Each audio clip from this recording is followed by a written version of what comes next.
de Dios. Aquellos hermanos, dice que Él fue llevando palabra de Dios a este sistema, a este mundo. Él trajo palabra, dice, para hablar, pero no para quedar en la nada. Él hablaba una palabra de sabiduría, queriendo Él hacer las cosas para la gloria de Dios. Entonces, cuando tú te encuentres en el sistema de cosas y vos vas a soltar una palabra, vas a hablar una palabra que Dios te manda, hablarla.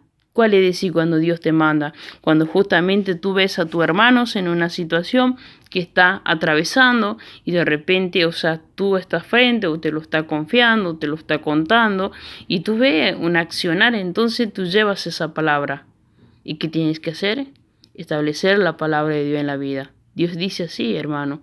Cuando Dios te envía a hablar una palabra, el Señor dice, estas son las palabras que debemos establecer en nuestra vida y en nuestro corazón. Así, hermano, también como está escrito, dice, como está escrito, ojo que no ha visto, ni oído que ha oído, ni se ha conocido en el corazón del hombre y las cosas que Dios ha preparado para los que se aman. Estas son las cosas que Dios ha preparado. Esta sabiduría de los gobernantes de este sistema de cosas ha llegado a conocer.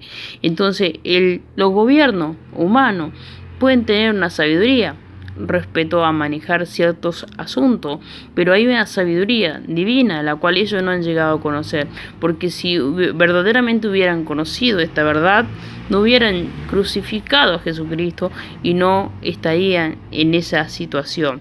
Entonces, esto, hermano, como dice la palabra, sí, si ellos hubieran conocido verdaderamente, si tú hubieras conocido verdaderamente, entonces no hablarías mal de Jesucristo, no hablarías mal de tu hermano, no hablarías mal de la palabra de Dios.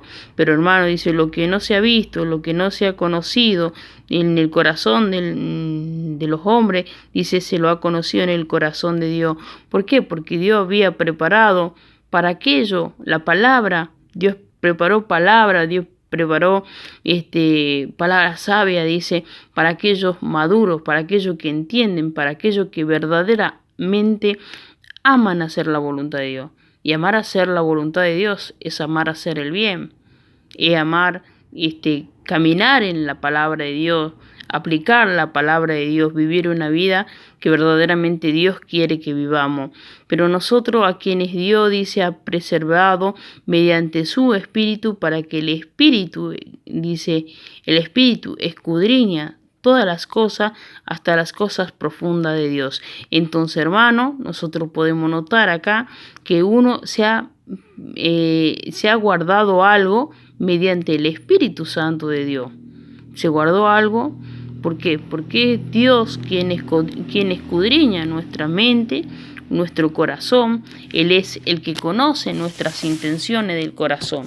Hermano, así dice que también, ¿quién entre los hombres conoce las cosas del hombre salvo el espíritu del hombre que está en él? Así también ha llegado a conocer las cosas de Dios salvo el espíritu de Dios. ¿Quién conoce cuando tú haces algo? Solamente tú mismo. ¿Y entonces quién más? Solamente el Espíritu de Dios, quien a nosotros nos hace salvo, aquel que nos salva a pesar de tantas circunstancias, de tantas cosas. Así Él ha llegado a conocer las cosas, así ha llegado a conocer también uno las cosas del Espíritu. Hermano, así también habla que nosotros recibimos el espíritu del mundo, no recibimos el espíritu del mundo que proviene de Dios. Entonces nosotros, dice, para que conozcamos las cosas que nos ha dado bondadosamente. Lo que recibimos no es espíritu del mundo, recibimos el Espíritu de Dios. ¿Por qué? Porque Él nos da las cosas. ¿Para qué? Para que nosotros podamos dar bondadosamente a aquellas personas que están viviendo una vida en el mundo. ¿Pero para qué? Para tener bondad, para tener una bondad y poder hablarle a estas personas que están viviendo fuera del sistema de las cosas de Dios. Pero el hombre, hermano, físico, la persona física del Espíritu de Dios, dice, del Espíritu de Dios, porque son necesidad y las pueden llegar a conocer, pero se examinan espiritualmente. El hombre que es físico recibe las cosas del Espíritu de Dios, porque para él son necedad. Entonces, este hombre no recibe las cosas del Espíritu porque él dice estas cosas son necedad, o no existe, o no la cree, y no las puede llegar a conocer. ¿Por qué? Porque hay incredulidad en su corazón, porque también así dice, porque examinan espiritualmente, porque están evaluando, o sea, qué es lo que hacen, qué es lo que no, quién es el que te habla. Y sin embargo, hermano, el hombre espiritual, el que verdaderamente es espiritual, él examina las cosas, pero de otro punto de vista. El hermano dice que es espiritual, examina de hecho todas las cosas, pero él mismo no se es examinado por ninguno de los hombres. Entonces, ¿por qué? Porque nadie puede decir justificar o nadie puede culpar cuando una persona puede caminar en una integridad en Dios. O sea, nadie puede venir y estar examinándote, decir qué cosas has hecho mal, qué cosas has hecho bien. Entonces no, porque uno va, el hombre espiritual mira con los ojos de Dios, como ve Cristo, puesta la mirada en Cristo.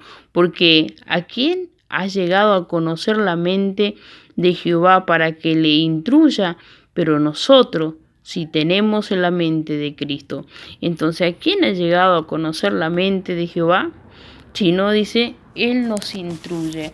Podemos notar acá, ¿quién ha llegado a conocer la mente de Jehová? ¿Quién ha llegado a conocer los pensamientos de Dios? Dios nos instruye a través de su palabra, pero nosotros vamos conociendo a través de la palabra de Dios, a través de lo que Él nos habla, a través de lo que Él nos instruye. ¿Quién conoce la mente? ¿Quién conoce los pensamientos de nuestro Dios, de nuestro Padre Celestial? Nosotros conocemos lo que Él nos va instruyendo, y a medida que vamos recibiendo esa instrucción, vamos conociendo así a nuestro Padre Celestial.